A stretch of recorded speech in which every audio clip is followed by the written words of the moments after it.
Welcome back, Scrub Gamers, back to another episode of Cube Draft 101, this time covering the Archtypes, and you're joined here with me, Jamie, once again. So today, sorry about all that there haven't been a post this week, or video this week. I've been trying to think about how to put this in the video, because really there's a lot of Archtypes, and if I were to go over each Archetype in this video, it would take more than the hour video I did on the leaders. So what I decided to do was split it up, go over to do this video covering the archetypes in just a basic fashion, like a brief overview of the different archetypes, ones that I've been playing, ones I can think of that are quite interesting, quite good for the cube. And then what I'll do is for each archetype, because there's quite a few of them, I'll go over individually basically just say about the benefits, like the probably the staple cards for each archetype for the cube, like some good synergies, some good strategies, and some good card interactions for each one, because that way to get better understanding of cubes. If you are building a cube, it makes better, it gives you a bit more information on when it comes to building your cube and putting in these archetypes, because some you might like, some you might not, or some might not understand why the different card interactions that come with each archetype. So I thought I'll go over a brief interview in this one, and then basically in the next few videos go over them each individually, giving a lot more detail about them as well, because this series is basically supposed to be a starting point for anybody interested in building a cube draft cube in Dragon Ball Super, and also to spread more awareness about the format, because there are quite a few people interested. There's the group. If you're interested in the group, you stumble across this video, go down the comment section below in the description, and it'll give you a link to the group. And also, if you're interested in joining in some cube drafting, giving it a try, I have regular tournaments for my Scrub League, covering just cube draft on a Sunday at 12 o'clock in the UK time. It's quite fun. If you're interested, or if you like cube, join. If you're interested, you can come along, give it a try to see if it's for you. But now what we're going to do is go over the archetypes. What I'm going to do is kick off with the first one, being a staple one for I feel every cube, which is a skillless archetype. So this is one that you can I feel you could put in every cube, but it can differ, because as you know, with skillless cards there are 3 different kinds of ones. There's the 1 cost 10Ks, 2 cost 20Ks, and 3 cost 30Ks. And with those you can play them how you like. But the three I'm showing you on screen, the 3 from the draft box, they're not the main bit of the archetype. They're just the an example for skillless cards, skillless support for an skillless archetype support in the cube, among each of the different colors. Like you got the red, blue, green. But then again, I didn't put the yellow one up, and it isn't in my cube because the yellow one is specifically for the 1-drops, and I couldn't really find any generic yellow skillless support that was as great as these ones, because these one all cover up to 2 cost of base. Like the blue one goes into free, helps free, but they all support at least 2 or less for skillless. So with the skillless archetype I think that should be a starting point of any cube, putting in the some skillless assigning you. With mine, what I've done is I've put in I think I've got 7 of each color, 7 different skillless cards of each color, which is 3 of each color, 3 30Ks, 3 drop 30Ks, and 2 drop 20Ks for the cube. And then there's even a leader supporting the archetype, which is a hit. So that's a nice one. A nice leader to support the cube. Like some of the leaders in the cube as well support certain archetypes. And while hit is and what you want to make sure is with the leaders and stuff, like while they're good for archetypes, they can still be played on their own. Like if you grab, like say, Nimbus Master, you can just grab a few 20Ks of any color, and then you just combo this off and play it, because it plays from the dropper on the deck. And same with Shield, you can get that to be a free play just for a 9K, 19K. Like if you grab some 3K free drop 30Ks, you can go and play it for free. And the same with Sailor Man, you can just make it a cheaper body to make it give yourself more attacks. And also there is for each color combination as well in skill list in each kind of combination from draft box as well. There's dual color cards that help play skillless cards and stuff like that. So there's quite a lot of support covering all different colors. Is the best one to start off with if you're looking at any archetypes for your cube, and I would recommend these. But these are the ones it was improved as well for the cube drastically by Draftbox 3. But yeah, what you want to decide is what kind of skill list you want to put. Like at the moment, when I say about mine being 7 of each color, being 3Ks and 4 2Ks, you can do it however you want. I got that because there's more support for 2 costs. So I put more 2 costs, and then there is support for 3K as well, and you can play them as well. Just hardcast them, and they're still strong beat sticks. But if you wanted to put the 10Ks in as well, what you could probably potentially do is put 2 of each, so 2 1 cost 10Ks, 2 2 cost 20Ks, and 2 3 cost 30Ks in there as well. So you've got a range throughout. And then if you have the 1 cost as well, the 1 cost skillless, there's a bit more support in that you can add to it to give more options for that. But this is the base archetype, I would say, putting in a cube, and every cube should have this in it because it's a fun archetype as well. It covers all different colors as well, and it's a good base to start with. Next one we have is Earthlings. Now, why it's not an archetype, it's still one of I think it's the second biggest social trait in the game, only behind Saiyans. And as you see, it covers all different colors. Like you got Earthling cards in all different colors. So you got the Yamcha cards as well in red, in blue. You haven't got many in blue that I can think of, but you got some strong ones like Roshi. You got you got quite a few in green as well, and green as well. It also gives you the Krillin Goku archetype if you're playing green as well. And in yellow, there's quite a few good tech ones. Like there's the Tao, there's the Yamcha, and things like that. They give you a bit of support, and a lot. And if you've got quite a few of them as well. You got some that have a high specified cost, some that have a low specified cost, but they're quite good utility. And then you got things like the Mai, where if you can see there, it supports all different colors by the fact that it just looks for 1 Earthling card, where it just 4 less. Doesn't specify color, unlike Peel-Off.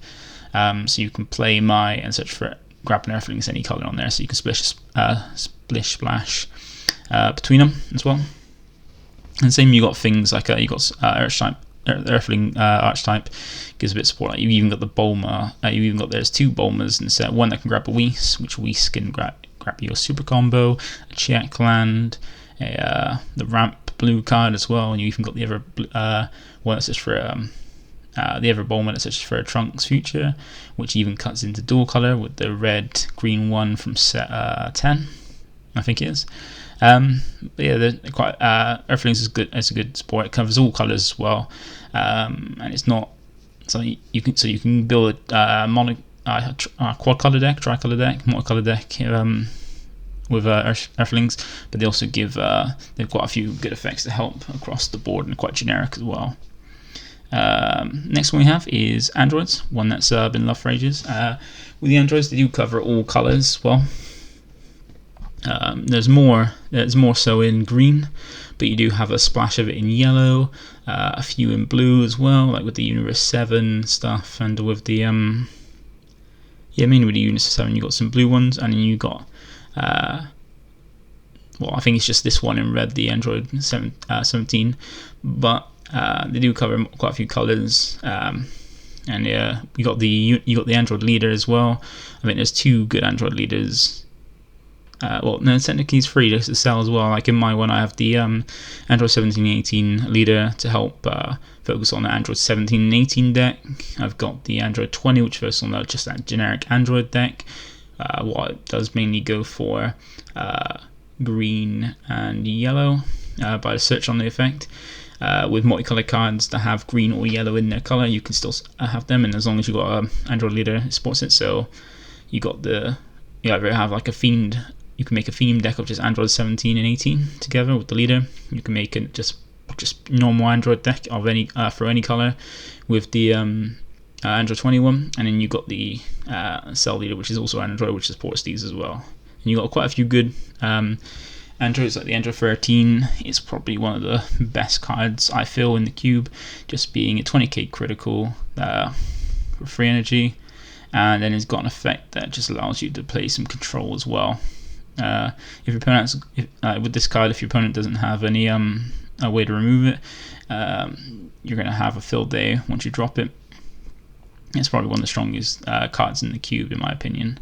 You got the Android 18 here, the blue one, which is generic for 1 blue as well. Even with the Android 20, like you got the Android 17 can be a negate that grabs you back a 1-drop red-black battle card. Android 18 it draws you 2 cards when played, and the Android 20 here as a cantrip that can then also get you any 17 or 18 from your drop, so that helps with the archetype as well. But this is a really good archetype, especially if you like androids.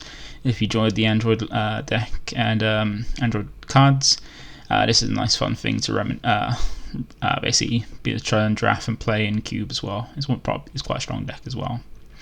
But going on to there's a few different universe archetypes as well. So we'll start with the first one being the Universe 2 with the Maidens. This is mainly only just purely offer green. So if you want an archetype that adds to green, you got the Universe 2, which is quite strong.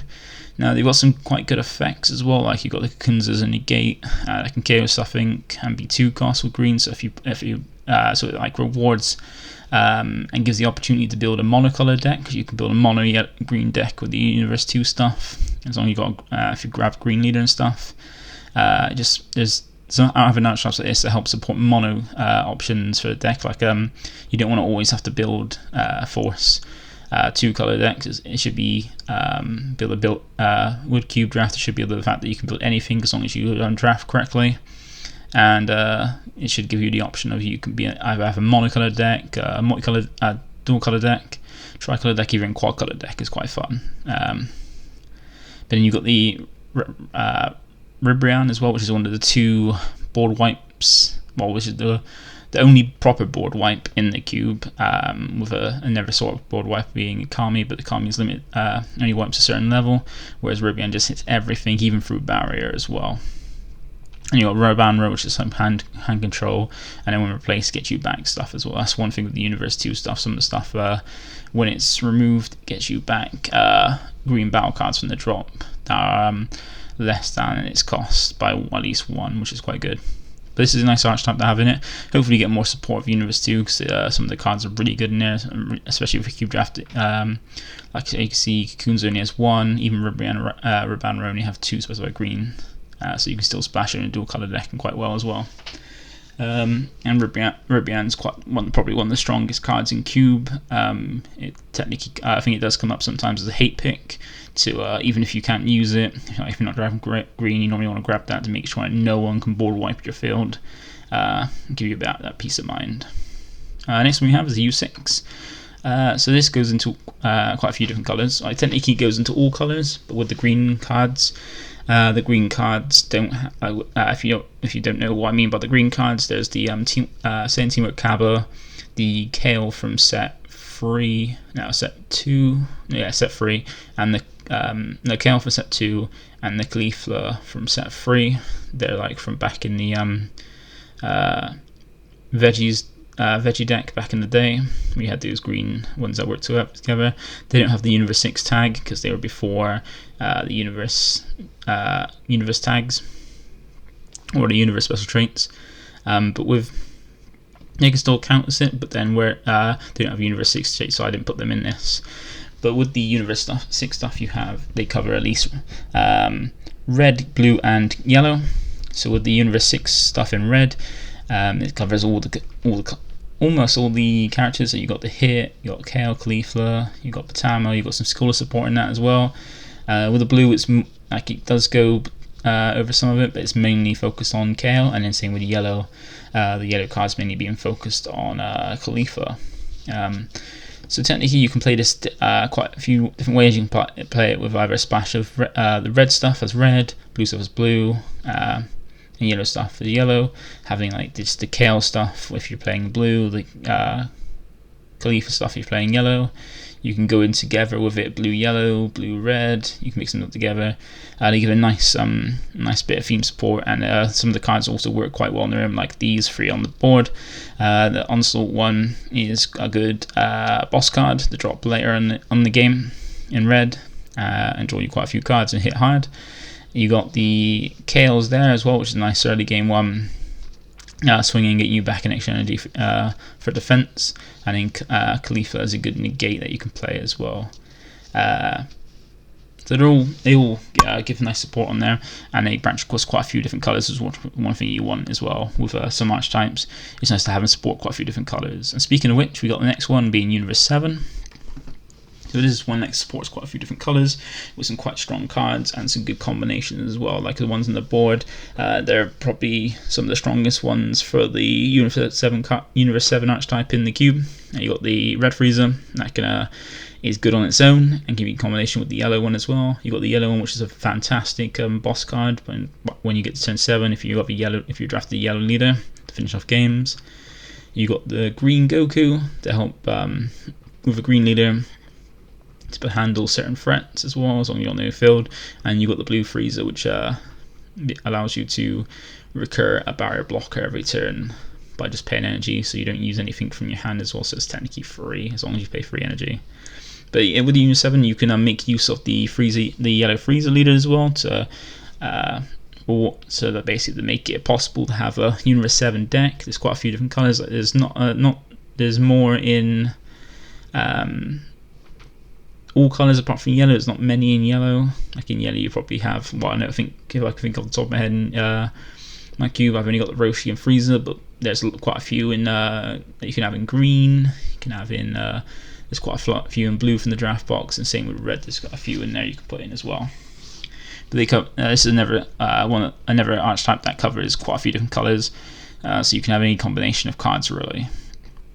And then the last of the universe archetypes is Universe 11. So as you can see, they branch to the most colours that you can. I haven't put any yellow ones. That's why there's not a yellow one on the field, on the board, on the screen, because most of the yellow stuff requires like yellow stuff in certain combinations that you need certain cards for.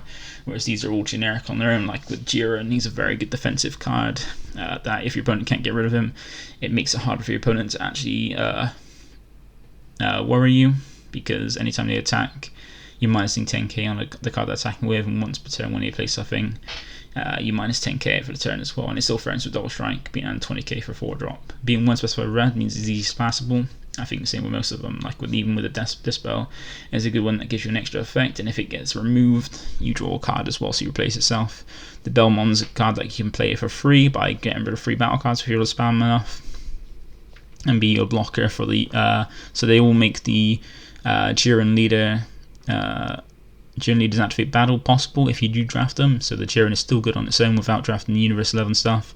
But then these cards allow you to be able to use the activate battle if possible if you draft well. And you got the Jiren, which is a nice arrival card that could then also basically arrival into trigger the activate main and have a nice 20 for 2 energy and a 25k blocker as well, which is good. So yeah, with Universe 7 has in mind I have the Jiren leader, because it's a nice strong self-awakening leader that then hits hard as well. And also you can have the Universe 11. So I didn't put too much Universe 11, because if you can consistently do the Jiren thing, it makes Jiren a bit too strong. But then if you don't see the Universe 11 stuff, it's still good. It just means that you don't have the backup of easily being able to set up as well. And it's just a nice option that covers the cards are in quite a few different colours as well. The next one we have is the Cell type.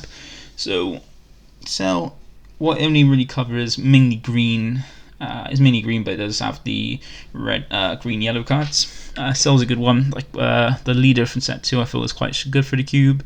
It does self-awaken, but you can draft self-awakeners to help you. There's the TN that's in there. There's 1-drop attackers, and also your opponent attacking you as well, because there's some leaders that need to attack a leader to draw or to attack the draw. So if they want to draw, they're going to be attacking your leader anyway. And to support that, you got the Cell chain in the cube. Well, you got the Cell Android Absorber. That is only works with the Cell leader, giving you some more cards you can archetype to make use of it to get a free card. Free advantage that's only exclusive to the Cell leader, making the Cell leader a more worthwhile pick for a leader. And then you got the Perfect Force cell as well, so you got the whole cell chain in the cube. So if you're lucky enough to draft it with the cell, with one of the android leaders, there's 3 different ones. You can have a strong deck, but then if you make it a bit obvious that you're going for that, some of the players you're drafting with might try to hate pick and make sure they deny you of the cell chain, or take it from themselves as well. Because with the 7-drop, you can play it without the rest of it, and the rest of it you can go up to have a nice way to get up to it early. And then also you got the cell dual color cards, and even the Android 18, which gets all its benefits by having a cell lead as well. So the cell, Android Orbit, and Android 18 Infection Spray work exclusively with the cell leader to get the full benefit. But Android 18 can still be used for using its permanent to have a free 10k. But you can get the full benefit of the Android 18 to make successoring a bit easier in the cell leader. So it's a good archetype. It's fun. It's mainly in green, but it also gives you, for people that like the cell chain back in the day before it got hit, it's a nice way to have it available to use as a nice archetype as well. That if you want, if you don't like the Universe 2, is a good archetype for green as well. Next one we have that covers the same colours is the Frieza's army.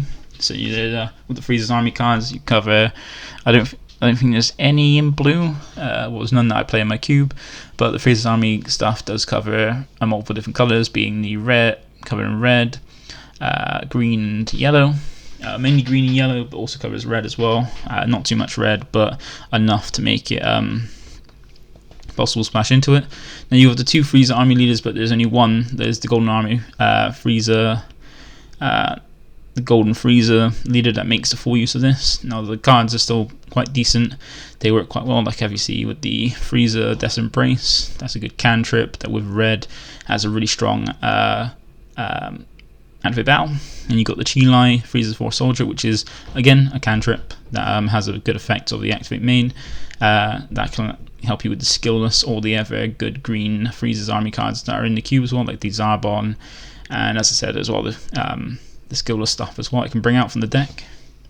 So being a good independently, and same with the Tractor Occupation Frieza, like with some of the yellow stuff, like with this one, just with a yellow leader, it's still strong on its own as well. So I've tried to make sure that with the Frieza's armies cards, they're good on their own. Like I said, I would try to make it with all cards that they're good on their own, or with certain lead in their certain color, like with the Frieza yellow on there. But also get a even better benefit by being with their themed leader being Golden Frieza. But this is a fun one. I do like the Frieza's army, especially being able to use the Golden Frieza again. That's a quick reveal. With the Golden Frieza, you get the full benefit of the drafting enough of it as well. As I accidentally revealed as well, the next one we have is the Gotenks, Trunks, and Goten line. So this covers all the different colours, albeit with the yellow one, you only really have about 2 or 3 options, but in the Goten, the Ever Goten, I think there's a yellow Trunks as well. That's Trunks Youth. But this is my favourite archetype of the cube, as it can go into quite a few different colours, and you can get quite a bit of advantage if you draft enough of it as well. Like you've got the Mighty Mask and Raging Energy Blast Gotenks there that are like the searches for the cards. You've got quite strong ones like the Trunks Wielder of the Legendary Blade, Scramblers and Gohan, and they all cover different colours as well. Like in red, you've also got the Rival Seekers and Exile Trios, which is quite good. So there's a good benefit of the red. And in blue, you've got things like you've got the Trunks that if your leader's blue, get on top of energy. So with a blue leader, you can get the full benefit there.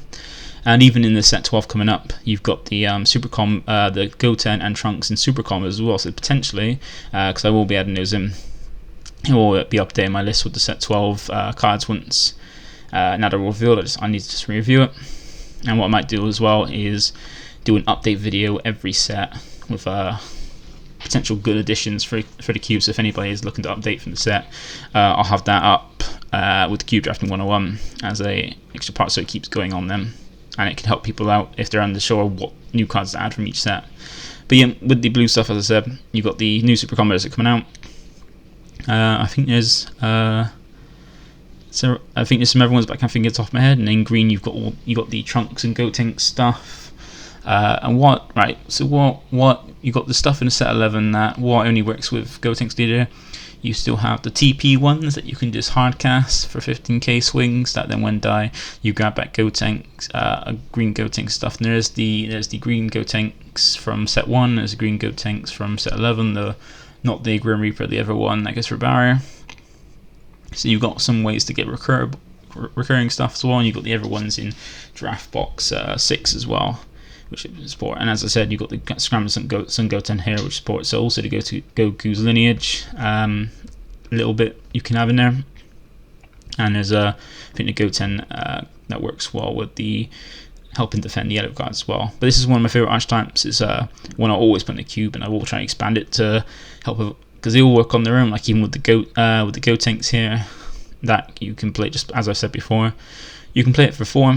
Swing, and then even if you can't search for a Goten or Trunks, you can still sack it off to untap 2 energy after swinging for 20k crit as well.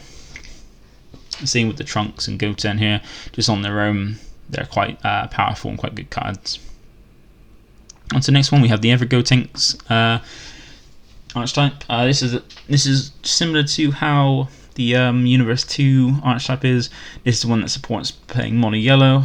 Now, so this is another one that does help you support playing a monocolor deck if you want to, and it helps and it gives more benefits to the Gotenks leader as well, because I have the Gotenks leader in there because since Broly got nerfed, I didn't want to, and I haven't yet been able to get my hands on a errata version of it because they did the errata packs and Broly was in it. I thought it was better to put the Gotenks because it has the added benefit if your opponent uses an extra card, a bit more draw. So it's a bit more beneficial than the Broly is because the Broly can resend itself. And I'd rather just have one of those. And I like this more out of 2 because it's got an archetype.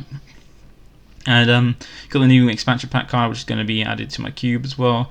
And it's a good archetype to help with this because it counts as either or and helps out with the Gotenks. And it just gives you a nice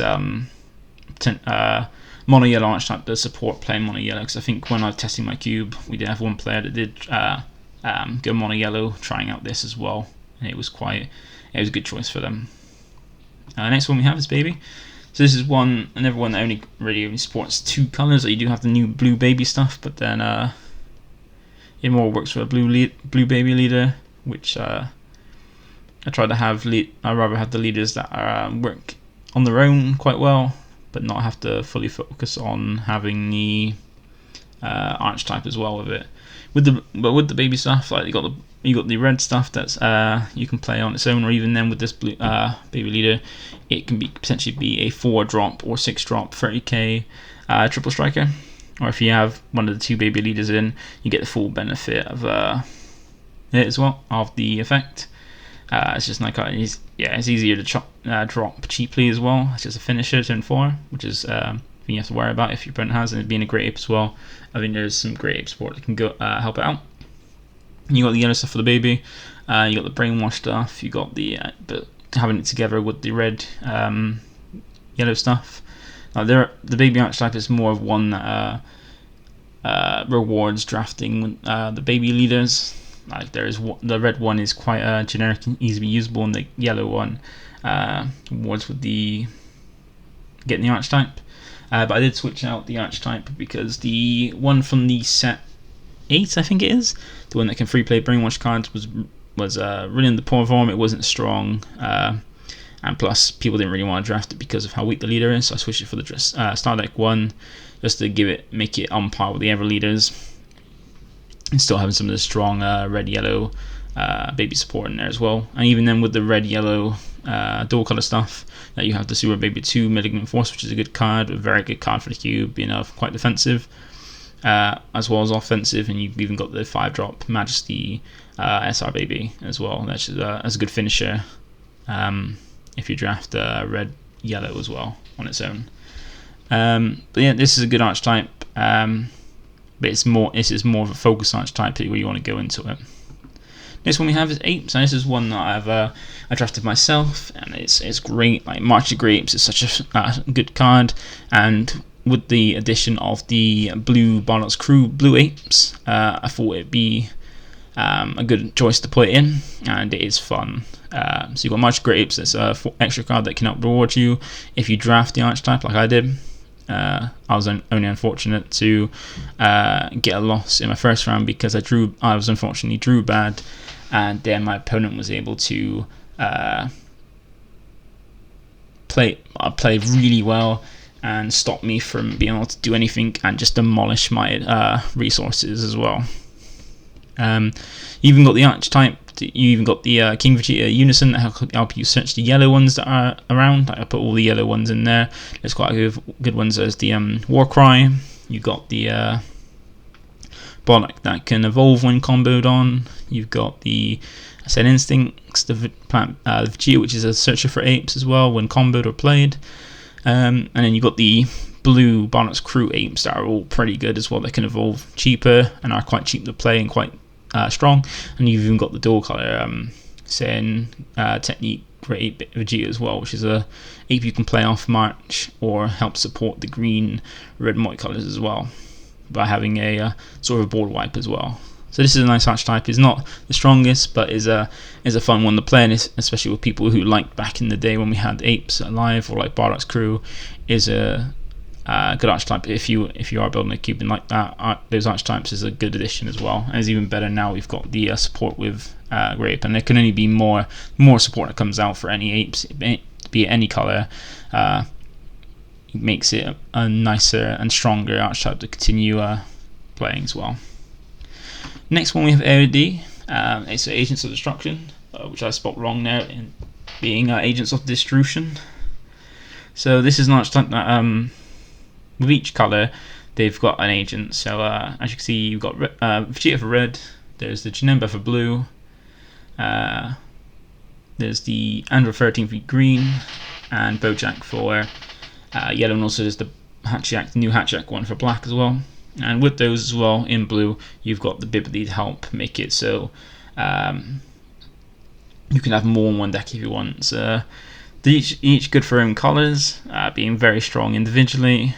But you can also put them together in a deck, so if you see the Bibbidi early enough while drafting, then you've got the opportunity to use all of them with the Hatchak as well, meaning you've got like a small little package to play the androids together on one deck and make use of all their effects together. So if probably the best case scenario, what you could do is draft it with a red leader, so you can have Vegeta properly alive, and then with Hatch as well, be able to get it down turn 1 if you see Hatch or this, and then with a red leader be able to fully use Vegeta and have the other ones in a strong position to use. Like each individually, Vegeta being a board wipe removal, but also threatening as a finisher potentially. Janemba being able to mill your opponents so they're less sort of losing cards that they're drawing while they won't deck out, they're still losing cards, and you're drawing a card and getting it back in energy as well. Android 13, which is really good control for green as well. And there's the Bojack, which is really good at locking down your opponent's leader if you can get off, so you can play it, tap something down, swing it whatever you tap down, and using that to mainly keep your opponent's leader locked down and unable to attack until they remove this. And then you've got the Hatchak, which is removal as well, and control, putting back any drop area effects your opponent might have, or anything stopping sparking and things like that. So yeah, this is not true Archetype. You can have some of the new Archetype for AOD revolves around getting pieces, so you can have more of the new stuff that came out in the anniversary box. For me personally, I've generally got like one of each colour, including black, Hatchak for black, and then the Bibbidi to help, so you can put them all in one deck if possible. But this is a really good one if they do have more support if they do eventually do more support again, more than what they already have after we got a boost. It could be a good one as well. And then the last Archetype we got is the Hirudegarn Archetype. Now this is one that mainly works in green, but there's only a few things that require a green leader. I